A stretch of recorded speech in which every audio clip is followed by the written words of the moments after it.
A'udzubillahi minasyaitonirrajim. Bismillahirrahmanirrahim. Assalamualaikum warahmatullahi wabarakatuh. Waalaikumsalam warahmatullahi wabarakatuh. Bu. Ya. Bu. Ya. Pak. Ya. Gimana kabarnya, baik Pak? Alhamdulillah. Ibu baik? Masya Allah, tentunya harapan saya juga pemirsa iNews dimanapun semuanya bisa dalam keadaan sehat walafiat. Alhamdulillah. Hari ini kita bersilaturahim dalam program kesayangan kita semua, Cahaya Hati Indonesia. Nah, pertama-tama mari kita panjatkan puji syukur atas kehadirat Allah Subhanahu wa Ta'ala. Tidak lupa kita berikan salawat dan salam kita kepada junjungan kita, manusia yang mulia, Nabi besar Muhammad sallallahu alaihi wasallam beserta keluarganya, sahabat dan umatnya yang setia hingga akhir zaman. Hari ini seperti biasa kita akan membahas tema yang dekat dengan keseharian, Bu. Temanya seru deh, Bu. Temanya seru deh. Ya, Ibu, Bu. Kok saya dipelototin, Bu? Untuk membahas tema kita hari ini seperti biasa hadir guru-guru kita. Untuk yang pertama izinkan saya menyapa kepada guru kita Al-Mukarram Kiai Haji Taufikur Rahman. Assalamualaikum warahmatullahi wabarakatuh. Waalaikumsalam warahmatullahi wabarakatuh. Masya Allah. Kiai gimana kabarnya? Alhamdulillah Ustaz David baik, alhamdulillah sehat, baik, ya, sehat afiat, mudah-mudahan selalu dalam taat. Amin, amin. Ya, tapi kayaknya kalau sama Kiai Taufikur Rahman, Bu, nggak lengkap kalau nggak dibuka pakai pantun dulu, baik, Bu, ya.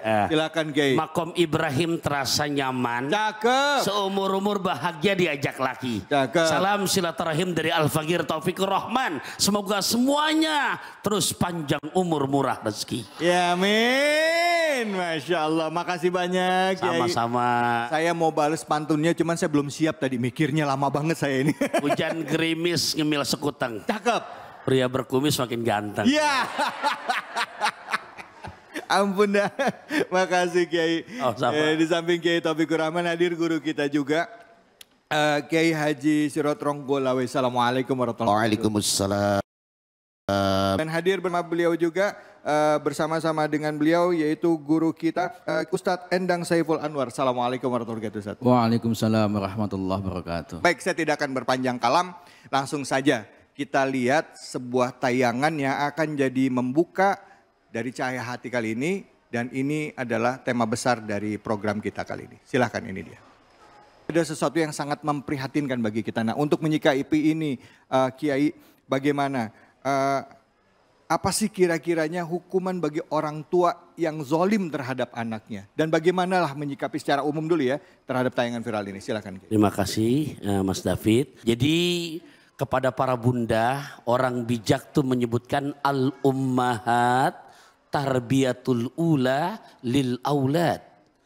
Para bunda nih adalah madrasah yang pertama untuk anak-anaknya. Jadi pantas kalau Nabi ditanya, ya Rasul, man ahaqqun nas bihusni sahabati, siapa duluan ya Rasul yang paling aku lebih akrabin ya dalam bersahabat dalam rumah tangga antara anak sama orang tua. Nabi jawab ummuka. Kultu summaman, siapa lagi Rasul? Ummuka, sampai 3 kali. Nah, lantas bagaimana kalau kita lihat tanggapan dan penjelasan dalam Al-Quran di surat keempat juz keempat ayat ke-9, pemirsa disimak yang sekiranya sambil menyaksikan. Jadi surat keempat juz keempat ayat ke-9. Ini jamaah Sitin As-Salam hafalnya 30 juz apa juz 30? Ya, juz 30. Semua setengah depan atau bagian akhir aja. Selingan, sayur katuk ya dari Borobudur. Kalau ngantuk biasa gampang tidur gitu kan. Nah ini kita ganti soto babat sayur katuk selingan sebagai obat ngantuk. Ya, inti ketelatan ngucap cakepnya. Anu udah pantun 3 kali. Baik, saya teruskan. Makanya ini sebagai orang tua. Ya jelas, kenapa Ustadz nggak disebutin yang namanya suami? Justru madrasah buat ibu, nah kepala sekolahnya kita Bapak. pimpinannya. Nah, makanya di Quran surat An-Nisa ayat 9 Allah ngasih wanti-wanti banget. Wal yakhshalladzina law taraku min khalfihim dzurriyyatan di'afa khafu alaihim falyattaqullah wal yaqulu qaulan sadida. Hendaknya hai Taufikur Rahman. Tadi kalau saya ibaratkan kita kepala sekolahnya. Hendaknya wahai para bunda sebagai madrasah pertama untuk anak-anaknya. Ada rasa khawatir sekiranya di peninggalan kita meninggalkan zuriat yang diafa, yang lemah. Lemah SDM, lemah juga iman. Nah oleh karenanya ini terjadi Mas David. Pertama bisa sampai membunuh, imannya lagi nggak ada itu. Ya, orang siapapun namanya di saat melakukan sifatnya maksiat, iman tak menempel pada hatinya. Nah, para bunda, ya, ini buat kita tolong, apalagi para bunda nih, jangankan doa bunda, ngomelnya pun adalah doa. Apalagi sampai membunuh. Gimana saat berarti konsekuensinya? Kalau saya singkat buat bahasa pantun, ya. Ngemil colenak saat di Madinah. Cakep. Dapat rambutan nyonya ya dari orang mangga besar. Cakep. Anak adalah amanah, membunuhnya adalah tetap dosa besar. Ya, salam. Allahu Akbar. Baik, terima kasih banyak Ustadz. Sama-sama. Jadi perenungan buat kita ya Bu ya, bahwa tanggung jawab orang tua itu luar biasa. Suami tanggung jawab sama istri, istri tanggung jawab sama anak-anak sebagai seorang ibu. Baik, langsung kita simak dari guru kita Kiai Ronggolawe. Silakan Kiai. Assalamualaikum warahmatullahi wabarakatuh. Waalaikumsalam warahmatullahi wabarakatuh. Ketika kita menyimak lafal wakafa bil mar'i isfan ayyudayya'al mayyakut. Tadi seluruh bangsa Indonesia dipertontonkan sebuah fenomena yang betul-betul langka di hadapan kita. Begitu indah menurut mereka, tapi begitu hina ada sebagian manusia menilai. Tapi kesalahan mutlak bukan kepada manusianya. Maka ketika berbicara tentang kafa bil mar'i isman ayyadfa'a ayyakut. Di sini Allah perjelas pendidikan yang pertama jangan sampai terledor. Yang pertama adalah bagaimana orang tua memberikan sikap terhadap putra dan putrinya. Sejak awal disinggung oleh guru kita, Kiai Taufur Rahman. Yang pertama, berbahasalah yang baik dan benar terhadap putra dan putri kita. Karena bahasa itu merupakan sebuah doa. Bahasa itu merupakan sebuah munajat dan permohonan.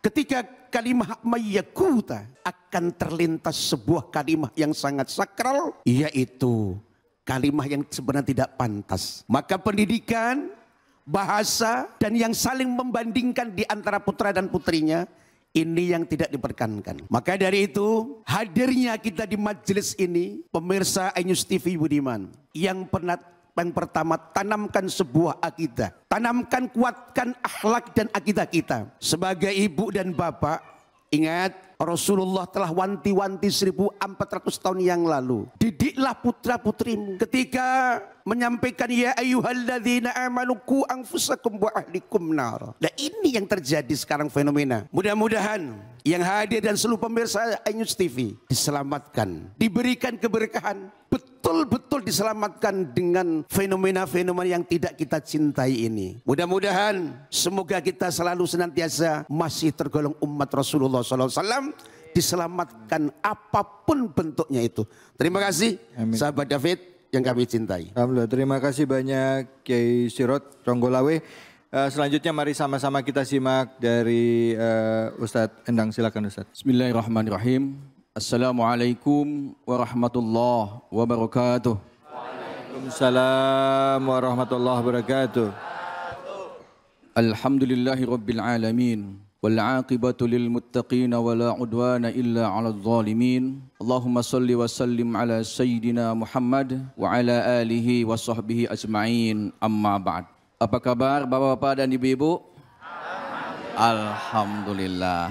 Baik, menanggapi kasus yang tadi disampaikan terkait dengan pembunuhan yang dilakukan oleh seorang ibu terhadap balitanya, saya mengutip apa yang diceritakan oleh Umar bin Khattab. Ja'a rajulun ila amiril mu'minin. Umar ibn Khattab yashku an uquq ibnihi. Jadi ada seorang laki-laki, seorang sahabat yang kemudian datang kepada Khalifah Umar bin Khattab. Yashku, dia mengadu tentang uquq. Uquq itu adalah kedurhakaan yang dilakukan oleh anaknya. Kata laki-laki itu, ya Amirul Mukminin, tolong nasihati dia nih. Dia ini sudah melakukan kedurhakaan kepada saya selaku bapaknya. Maka kemudian Umar bin Khattab menyampaikan nasihat kepada anaknya, anak laki-laki itu. Nah, kenapa engkau membangkang orang tua kamu? Kenapa engkau mendurhakai orang tua kamu? Bukankah ridho Allah itu tergantung pada ridho orang tua? Apa kata si anak? Kata si anak kemudian berkata kepada Umar bin Khattab, ya Umar bin Khattab, ya Amirul Mukminin, kalau kemudian ada kewajiban, ada hak anak untuk berbakti kepada kedua orang tua, apakah kemudian orang tua punya kewajiban juga, punya haknya kepada anaknya? Apa kata Umar bin Khattab? Iya. Orang tua juga punya kewajiban kepada anaknya. Apa kata Umar bin Khattab? Ada 3 dalam riwayat itu disebutkan. Pertama adalah ayyan taqiya ummahu, adalah bagaimana kemudian menafkahi ibunya, berarti ibunya itu adalah istri dari bapaknya. Menafkahi dengan sesuatu yang bersih, membersihkan ibunya, itu yang pertama. Kemudian yang kedua apa? Umar bin Khattab kemudian menjawab, yang kedua adalah ayyuhassina adabahu, atau ayyuhassina ismahu wa adabahu, adalah memperbaiki ismahu, memberikan nama yang baik bagi anaknya. Yang kedua, dan juga adalah mengajarkan akhlak kepada anaknya itu. Kemudian yang ketiga apa? Yang ketiga adalah ayyu'allimahul kitab. Adalah mengajarkan kepada anak itu tentang Alkitab atau Al-Quran. Mengajarkan Al-Quran. Ada 3 ini. Apa kata si anak itu kepada Umar bin Khattab? Ya Umar bin Khattab, bapakku tadi yang meminta aku dinasihati oleh engkau ya Amirul Mukminin, tidak melakukan 3 hal tersebut. Tidak kemudian menafkahi ibuku, tidak memberi nama yang baik kepadaku. Dia memberi nama aku ju'ala, ya, sesuatu nama yang tidak baik. Dan dia tidak pernah sedikit pun mengajarkan kepadaku tentang Al-Quran. Dia tidak pernah mengajarkan 1 huruf pun padaku. Bapakku ini tidak pernah melakukan 3 hal ini. Apa kemudian kata Umar bin Khattab? Maka dia kemudian berpaling kepada bapaknya itu. Wahai bapak, apakah betul tadi yang diucapkan oleh anakmu? Iya, aku memang tidak melakukan 3 hal ini. Maka kata siapa? Kata Umar bin Khattab, engkau yang durhaka. Engkau yang durhaka kepada anakmu ini. Ini artinya apa? Dari cerita ini, sering mungkin yang kita mendengar adalah apa? Yang kita dengar adalah anak yang durhaka. Kita dengar ceritanya maling kundang, kita dengar ceritanya banyak sekali. Ya, yang menjelaskan tentang kedurhakaan anak kepada orang tuanya, yang membangkang anak kepada orang tuanya. Nah, dalam kesempatan itu kata Umar bin Khattab bahwa ternyata ada juga istilah orang tua durhaka kepada anaknya. Ini yang 3 hal tadi. Nah, membunuh apalagi? Tentu itu lebih daripada hewan. Kalau kita lihat gimana hewan, begitu sayangnya dia akan membela bagaimanapun itu anaknya. Dia akan memberi makan walaupun dia lapar. Dia akan melindungi dari serangan musuh walaupun itu membahayakan dirinya. Itu hewan, itu harimau. Harimau makhluk yang paling ganas. Apalagi kemudian ini manusia, seorang ibu tega membunuh, tentu lebih daripada dosa besar, ya, al-kabair. Demikian. Ya. Terima kasih. Baik, alhamdulillah, terima kasih banyak guru-guruku. Jangan kemana-mana, kita akan lanjut lagi. Tetaplah di Cahaya Hati Indonesia.